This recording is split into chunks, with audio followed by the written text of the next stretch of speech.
Hello, everyone. Welcome to Fundamental Friday, a weekly live series created by the Percussive Art Society. Thank you so much for joining us this afternoon. My name is Brian Zator. I'm the Director of Percussion at Texas A&M University of Commerce, and I'm also the immediate past president for PAS. I'm so excited to welcome Oliver Molina for our Fundamental Friday today. He's going to talk about wrist movement studies. And so before that, let me just introduce Oliver real quick. He's the assistant professor and assistant director of bands at Northwestern State and University in Louisiana. And he'll be starting his 6th year there. He has degrees from University of Central Florida, University of Arkansas, University of Iowa. He commissions a lot of great music, plays in a wonderful duo, the Emojo Duo, with Joe Moore that they started back in 2013. He's worked with several DCI front ensembles and also marched with Boston Crusaders and Southwind. For PAS, he actually just started as chair of the PAS Education Committee. So he is doing some really great stuff. I'm so excited to have him present today. So if you guys have any questions at all during this live video, please make sure to put those comments below and we'll try to get to as many as possible. After we're done here today, this video will be saved on the PAS Facebook page as well as the PAS YouTube channel. And you can also find all the past Fundamental Friday videos on pas.org under resources. So Oliver, I'm gonna turn it over to you. Let's make it happen. Wrist movement studies. All right, thank you, Brian, for the kind words. It's an honor and pleasure to share with you guys today. But before we get too far into what we're going to do, I want you to know what we will be doing and also what you will need. The first thing that you'll need is some sort of flat surface. It can be a practice pad. I have my practice pad in front of me, or you can use a table or whatever flat surface that you have. And it's also best doing this while you're seated. Something that you won't need is you don't need sticks or mouse or anything. So all you'll be using are pretty much your arms and your hands and wrists and a flat surface. And also if you need it, and I have mine here, we'll be using our hands a lot. And so if you need a towel for an extra cushion, because you'll be playing against that flat surface with your hands for a good while, you go ahead and have that ready available. I'll try to not use mine for a little bit so that you can hear a little bit better when I'm hitting the pad. All right, like Brian was mentioning, PS has done a great job with these Fundamental Fridays, and this is, I don't remember which number this is, but there's been a good number of them so far. But when they asked me to present today, I had to think about what can I do that's a little bit different from what's already been presented, but then also is very, very fundamental. Something that I had to think about are, since a lot of us are at home right now for the summer, we're away from school, and then also a lot of us have been home for a while because of the whole COVID-19 pandemic. A lot of us don't have instruments at our house that we could possibly use. And so like the floor party fundamentals that they had was great. Also with all the paradiddles and other rudimental things that they've done on practice pads have been great. And so having a practice pad for the only thing you need today is going to be very, very helpful. So I tried to think of something that really covered the basics. And so the wrist movement study is what I decided to use for today. And also I used this with my students when we went to online learning for pretty much almost half of the semester. And so it gave me a chance to watch my students play and work on their technique when they didn't have instruments at home. But before we get into actually what wrist movement studies are, I first want to thank Jeff Moore. If you have downloaded the pack already, you'll see his name at the top. He actually taught this to me when I was a student at the University of Central Florida. And I remember this is the very first lesson that I got. I went to his office, we started a lesson, and instead of playing lesson material, we went through this stuff, and it pretty much blew my mind. I'm like, this is easy stuff, but it's not easy at the same time. And so hopefully as you guys are watching today and playing along, some of it may be easy, like, oh, I can do this, but then hopefully you'll be challenged with the different techniques and other things that we will go through during this video. All right, so wrist movement studies. Like I said, hopefully you've downloaded the packet. I have mine here. And this is a great resource as you're going through if you want to just check it out and refer back to it. But everything that it's in the packet we will be going over today. But mainly the things that we're working on is technique when it comes to your wrist, and then also you'll do some coordination with some counting out loud and vocalization. This is mainly used to warm up the muscles, but also to warm up your brain as well with all the coordination and independence that we'll be doing. And also, when I was studying this with Jeff Moore, it helped me get ready for drum set, which I had not much experience with, but then it allowed me to think about different layers of playing, not just always think about single line and what I'm doing at the time. This session we'll divide it into 3 parts. We'll start off with some stretching and warming up the muscles a little bit with just some arm circles and whatnot. And then we will go over some of the technique overview about how to play the different wrist motions. And then the last part, and this is, I think, the most fun part, is doing the wrist movement exercises with the vocal coordination that I mentioned earlier. And actually, if you are watching this, this is actually the most fun part and the most challenging part, that when we get to it, it will be maybe easy to start, but then we will get a little bit more difficult as we go along. All right. And so the first thing that we're going to do is just move our arms a little bit so that we make sure that our arms have nice blood flow so they're ready to play. So the first thing we're going to do is just hopefully have your arms out to your side. And we'll do some arm circles to the front, get some blood flowing. We'll start off small, and then we'll go a little bit bigger. And then we'll go ahead and stop. And let's go backward the other direction in reverse. So smaller circles, and then we'll go to bigger circles. Again, this is mainly to get the blood flowing. All right, good. And go ahead and shake that out. Next thing we'll do is, I'm not sure exactly what these are called, but like you're hugging yourself, just go and arm over and under and get the blood flowing that way. Do a couple of those. All right, and next thing that we're gonna do, go ahead and put your arms up like this, and then go ahead and do some wrist circles. Right now I'm going towards the inside.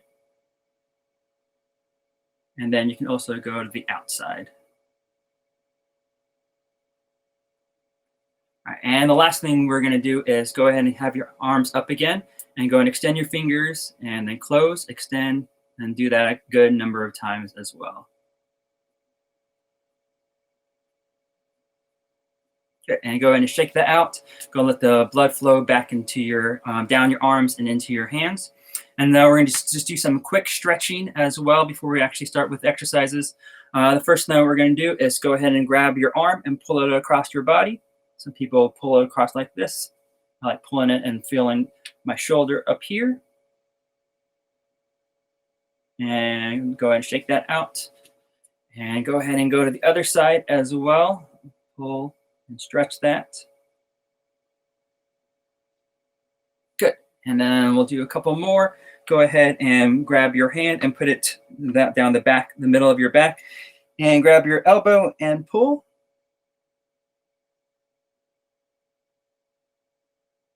And we'll go ahead and switch sides one more time, down the middle of the back, grab your elbow and pull. And also, if you lean the direction that you're pulling, it helps stretch out a little bit more. All right, and go ahead and shake that out. A couple more is go ahead and, I guess, high five in front of you and pull your fingers back just ever so gently. And we'll do the same thing for the other side for a few seconds. And then we'll actually go do the same thing, but I guess an upside down high five. Pull your fingers down this way. It's just a little bit different of a stretch. And then same thing, other side. Good. And just a couple more, even though this is kind of the same thing, it stretches it a little bit differently. Go ahead and put your palms together. And now move your hands down your chest, but keep your palms touching the whole time. And then same thing, do the same thing. Keep your palms facing each other. Now pull up. Good. And go ahead and shake those out. So hopefully you feel a little bit warm already, and that you feel a little bit stretched out. So when we get into this with the exercises, you're ready to go. All right, so before we talk about the wrist motions, there are actually 4 basic levers that we use to play percussion. Hopefully you know what all of them are, but we'll go over them quickly. The first one is your whole arm. And so go ahead if you can. I know my arms are out of the screen, but go ahead and hold them up and then down. Pretend like you're taiko drumming or anything like that. Bigger motions, or we're doing visuals for marching band or anything like that. Nice big motions. And so that's great for playing loud, but it's also a little bit of a slower motion because you can't go up and down very quickly. Ooh, I see myself in the face in the glasses, sorry. All right, the next lever will be your forearm. And so we will take, so we were moving our whole arm before, now we will, I guess, lock our upper arm in place and we'll use our forearm. And so we will play like this. And so that's another lever that we will use when we're playing percussion. All right, and then we'll go into a smaller muscle group or smaller area, and now we will focus on the wrist. And so this is what we'll be mainly working on today. This is what we mainly use for our general playing is our wrist when we play. And then the last lever or the last muscle group that we use when we play percussion are our fingers. And so kind of think about we're using bigger muscles for bigger motions or slower playing, and then we can play a little bit faster with the forearm. And still a little bit louder, and then faster with the wrist. And then obviously if you have sticks or mallets, you can use your fingers to implement the faster strokes for all of that stuff. All right, so the 4 basic wrist motions as it's listed in the handout. You can go ahead and see all of them on that first page. The first one is the knocking motion, and the knocking motion is the one that we probably use the most often, the one that we know the most is, so go ahead and put your arms flat on your playing surface. What you want is to make sure that your knuckles are against the playing surface, and you're pretty much, if you are knocking on a door, you're going to be knocking on, I guess, a horizontal door here. And so the main goal of this is, again, is to isolate the wrists, not to use any of this extraneous motion that we're using, that we were talking a second ago about using the whole arm or forearm, but mainly focusing only on the wrist. So go ahead and keep your arms flat on the playing surface, and then turn your wrists up and then down. And so this is, I guess, what we use for match grip playing. We use this for match grip playing on snare drum or a 2-mallet marimba or keyboard. Also, if you play 4 mallets and you play burden grip, it's the same motion that you use on mallet number 1 or the melodic mallet on the top. So you're using that same motion the entire time. All right, the next one, number 2, is the inside rotation.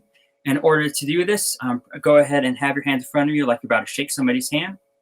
And now pretend that you have a box in front of you, and now you're holding it against your chest. And this will be the motion that you'll be doing. So it's a rotation, and your hands are going in toward each other. When we actually do an exercise, and I'll demonstrate in a second, I don't necessarily like it with the fingers out like this, because that means your fingers are hitting the playing surface, and your fingers can be a little bit fragile because they're extended out. So go ahead and make a fist, and then your wrists are still turned in. I don't know if you guys can see that, but then you will hit the playing surface like so. And the way I like doing it, I like hitting with this side of my hand or my first finger in the pad, so I get a fuller range of motion, as opposed to just doing it with the bottom of the hand when you strike the pad. With this one, as opposed to the first one, it's a little bit harder, depending on how big your playing surface is. If you're actually on a table right now, you may be able to have your arms on and use your wrist to play. So I'm using a pretty small pad. I'm going to actually have my arms a little further back and off the pad, and then still focus on the wrist motion, so that my wrists are the only things that are moving, and my arms aren't part of this activity. All right.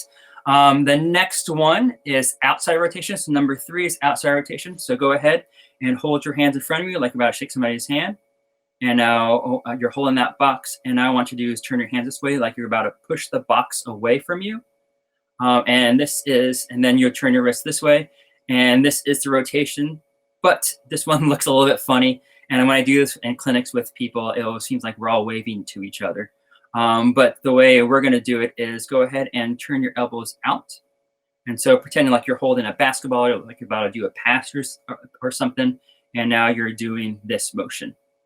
So maybe you're holding a small basketball or a box in front of you, and your wrists are turning this way now. Again, like the inside rotation, go ahead and make a fist and then turn your wrists this way. Again, if you're on a bigger playing surface, you can actually rest your arms on and make sure your wrists or your arms aren't moving while you're playing. But since my playing surface is small, I'm going to hopefully lock my arms into place and then use my wrists only. And again, I'm trying to play with that first knuckle, first finger area to get a bigger range of motion all the way up and all the way down. All right, and the last one, number 4, the fourth wrist motion is called Tomtom. And what this one is, go ahead and again, hold your hand forward like you're going to shake somebody's hand. But instead of moving your arms in any sort of way, go ahead and make a fist. And now move your wrists up and down this way. And so it's kind of hard to see at this camera angle. So I'm going to turn my arm this way. And so your wrist is just moving up and down. And this motion is actually, out of all 4, is the least, has the least range of motion because it's only going from up here to down there. And we use this when we play. Actually, the reason why it's called tom-tom is that if you think of when you're playing drum set and you're playing especially on the floor tom or the rack tom, this is the motion that works really well for it. Also, if you're thinking about the motion that you may use this a little bit more for other instruments is when we play double vertical strokes for Stevens grip or for when we're holding 4 mounts. So think about all 4 mounts going up and down. Something that I forgot to mention on the last one, the outside rotation, I forgot to talk about the uses for that one and also inside rotation. So let me take a second and go over those. So for inside rotation, we use it for the inside or the single independent inside mount rotation for that. So think about we're holding 4 mounts. Instead, I have mounts behind me, but I'm not going to grab them for these purposes, is that we're rotating from there. Also, if you play in marching band or if you play in, I guess, in rudimental way with traditional grip, that's the same left-hand motion that you do for the inside rotation. Also, again, going back to marching band, if you use the wrist rotation technique as opposed to the wrist break technique, this is the same motion that you'll be using as well. And then the last one for inside rotation is we were talking about bird and grip with the knocking motion with mount number 1. On your left hand, the same motion that you'll be using for the inside mount for bird and grip is the same rotation. All right, and then going back to outside rotation again, it's more so like this. Think about if you're playing a drum set and you're playing the ride cymbal, this is a great way to play that. And then also, as opposed to the inside rotation for 4 mounts, the same thing is true for this one, the outside rotation. You're using the outside mount, either mount number 1 or mount number 4 to play all that stuff. And the last one for outside rotation is that I use this when I play some timpani as well. And so my thumbs are up in that French grip configuration, and now I'm using my wrist to make sure that I get the right articulation. All right, and then so knocking, inside rotation, outside rotation, and tom-tom are the 4 basic motions. Obviously, there are some other motions that have to do with some laterals, so like double lateral strokes and whatnot, that we won't cover today, but definitely they're just as important, but we will focus on these 4. All right, so before we go on to the actual music, when we do this stuff, remember to focus on that technique. If you can't put your arms flat on something, please do, so that you're focusing on the wrists and your arms aren't involved. Also, when we do this exercise, you will need to use both hands and be playing double stop. So make sure that you're not flamming, and make sure your hands are exactly mirrored from right to left or left to right. And then also with the vocalization stuff, make sure that you will be counting strong out loud. And hopefully I'll be doing a good job of that today. And so go ahead, if you have it, go ahead and take out the wrist movement exercise. And then also, I believe we will have the music up on the screen. And so if you don't have it in front of you, or you can't necessarily look at the PDF and the screen at the same time, I believe the music will be put up there so you can read off of that. All right. The way this will work is that there are 2 ways the page will be read. Either you will read the page out loud, or you will play the page with your hands. We'll start off a little bit slow. We'll do it at around 50 BPM, beats per minute, up to 60 beats per minute. We'll go around that range just to warm up the muscles. And I recommend not going too fast because we're just mainly focusing on the technique or the motion. It's not a chop building exercise at all. You don't need to go super fast to make sure that you're getting the use out of this exercise. I get a quick word about coordination. I don't know if many of you guys play drum set out there. If you do, so this stuff may be really easy for you because, like, oh, I've been doing this since I was a kid, and this is going to be great. And so you'll be hopefully challenged in different ways. But if you don't play drum set or are not used to the independence or coordination, hopefully this will be good for you as well. But the first thing that I want you to do is, hopefully you've done this before, is that go ahead, if you've ever tried to rub your belly or pat your head at the same time. It's kind of hard if you're not used to it, because you're doing two separate things at the same time. And then try to do it the other way. So rub your head and pat your belly. It always takes me a second to figure out like which hand's doing what. But then once you get things going, just like you will with this exercise, you'll hopefully understand how it works, and then your motions will make more sense as we're going through it all. All right. And then the last thing, the best time to do these exercises are at the start of your practice session, and so that your muscles get trained to do the right thing, or even at the beginning of the day when your muscles aren't necessarily warmed up too much yet with other things. And that way your muscles remember, your muscle memory remembers that exact motion that you had when you were flat on a surface, and then when you lift your arm away from it, you're still using that wrist motion. All right. And so we'll be looking at the knocking motion first. And actually, on the second page of the handout, let me get it for you real quick. It describes what we are going to do. And so there are 10 different variations on, actually there's 20 because there's two ways to do it. So, but if you read down the page, they're exactly the same thing, just the description at the top that changes. And so if you look at the first one, it says play accents while saying. And so looking at number 1, we will say the downbeats. Oh, we will say the downbeats, and then we will play the accents.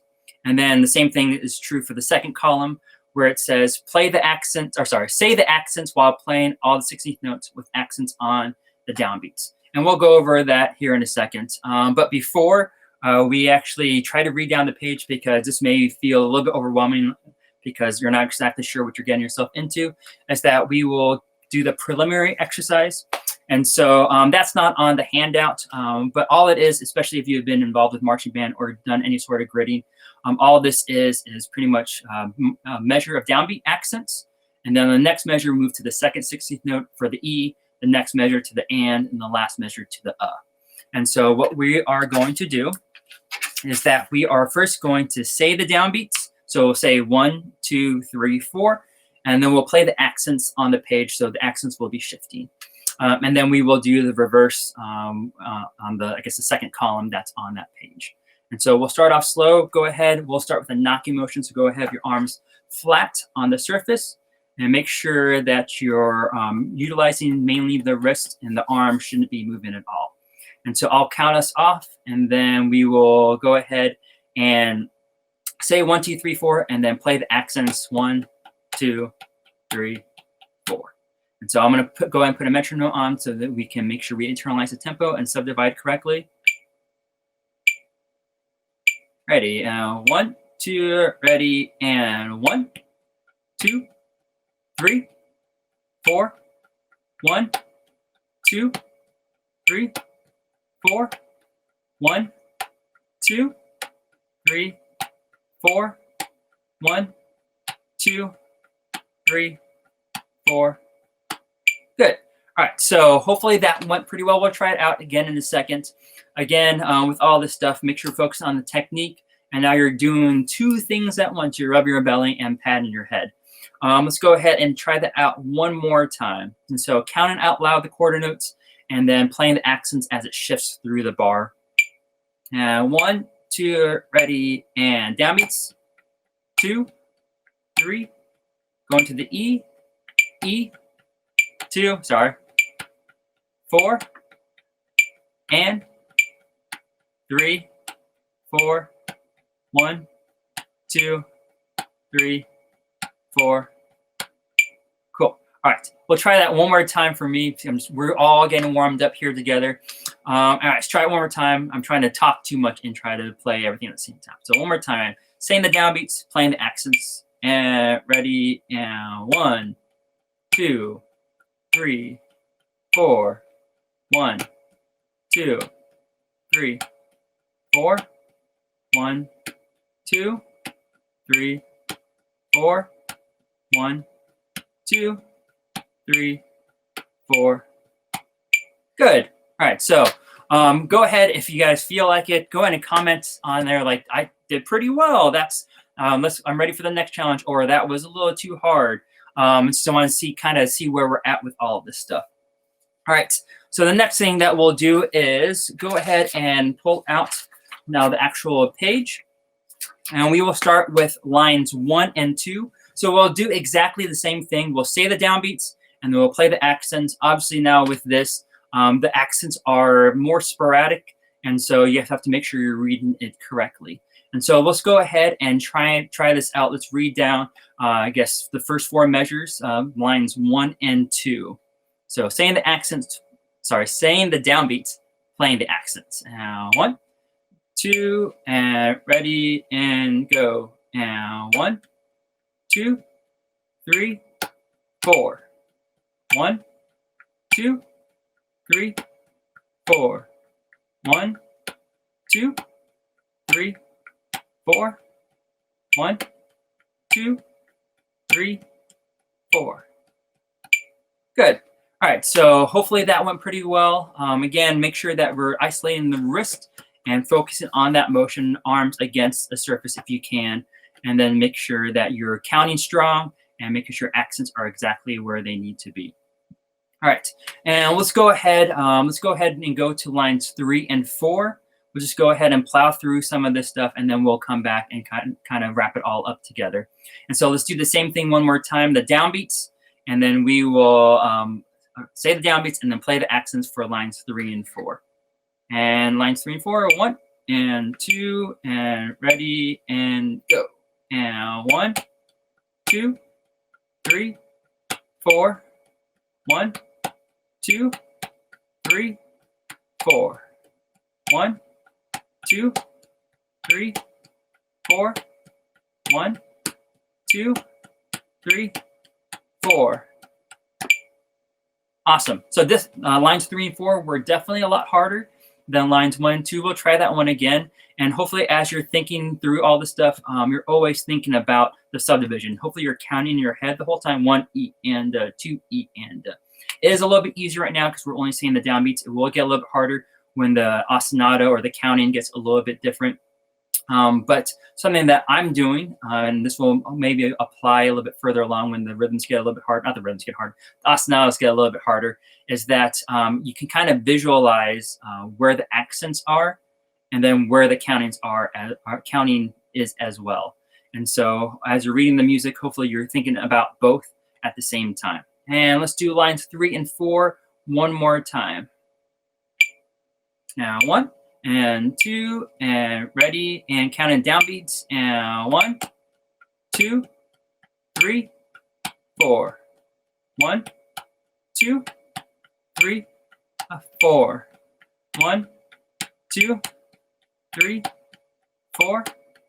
1, 2, 3, 4. Good. All right, so how'd you do on that one? Was it a lot better the second time through? Hopefully it was. But we will go ahead and go on to the reverse of it now. And so we will now play the downbeats, so with our hands, and then we will say the accent. And with the accents, you can actually say the counts that they're on, or you can choose a random syllable. For now, let's just bop it. I know that's a band thing that we do every once in a while, especially for the ones we bop our notes. And so we'll just say the word bop when the accents are happening. And let's go ahead and do lines 3 and 4 again, because hopefully that went well. But now this is always what trips me up, is that when we reverse our thinking, it gets a little bit harder to kind of reconfigure of how we're going to do this. Kind of like this is, and now if we do it the other way, you have to kind of think about how the motions are going. And so now we will play the downbeats,